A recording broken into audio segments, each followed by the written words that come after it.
kaya pala namin kumanta ng live. It's not easy because it's live singing. 3 songs in one day. Hindi biro yun, diba? For me, it's really just showcasing the talent given to you and giving your best in everything.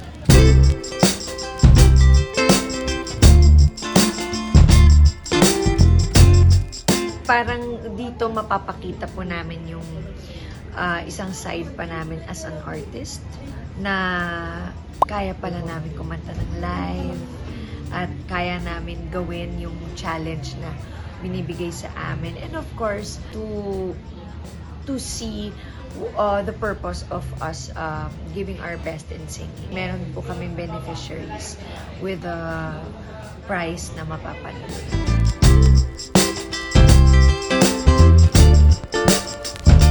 It's just really to give your best in everything that you do.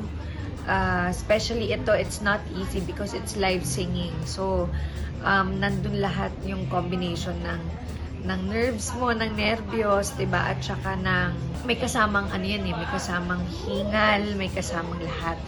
And so yeah, for me, it's really just showcasing the talent given to you and giving your best in everything.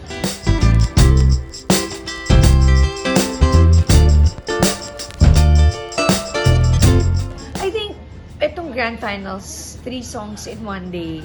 Hindi biro yun, diba? Tapos live yung accompaniment.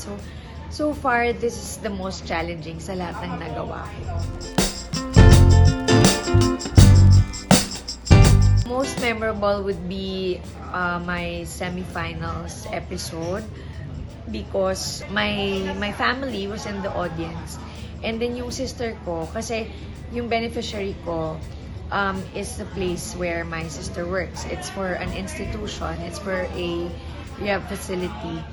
So, nung mag-a-announce na ng winner, parang naiiyak siya. So, nag-uusap kami na sabi ko, huwag kang umiyak. Parang naglilip, na lang kami na, sabi ko, if it's God's will, then I'm gonna win. And I did, pero nakakatawa kasi nung na-announce naman yung name ko, ako naman yung umiyak.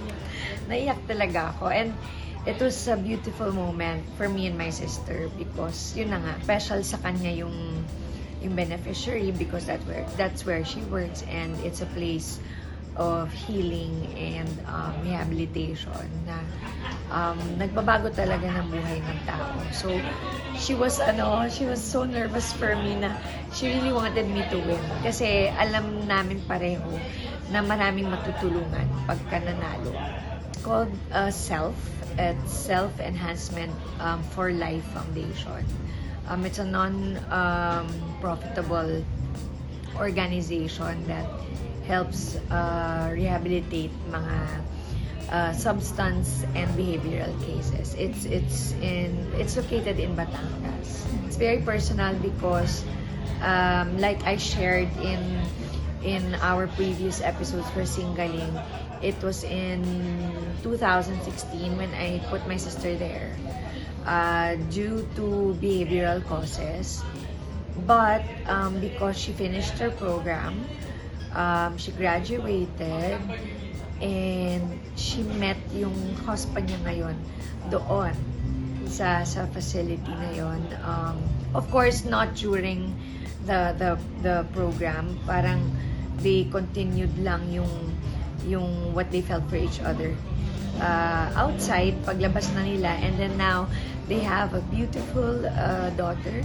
So sabi ko, there is a place pala for the hopeless, and malaki po yung naitulong ng lagak na yun sa kapatid ko and sa family namin kasi na-renew yung relationships namin sa isa't isa, and na-renew ulit yung dating pamilya na meron kami. Yun. Because natapos yung sister ko sa program, she healed and she moved on with her life in a beautiful way. It's been 10 years na since pinasok silang dalawa, and then they call it 8 years of sobriety. Meaning, 10 years of sobriety because 2016, 2026 na ngayon. And they work there. They found their purpose in helping others and helping the institution that helped them heal from their struggles. No? I'll never get tired of sharing this story that, you know, to be able to inspire other families who are going through the same thing. Like, there is a place for the hopeless, and eventually, with the help of, you know, the institution, with the help of self and the help of the families, and of course the residents, dahil kung hindi nila gustong magbago or hindi sila accepting sa program, walang mangyayari pa rin talaga, di ba? But you know, it's a combination of support from each other. Kaya sabi ko, I will never get tired of sharing yung experience ng family namin because it really helped us a lot.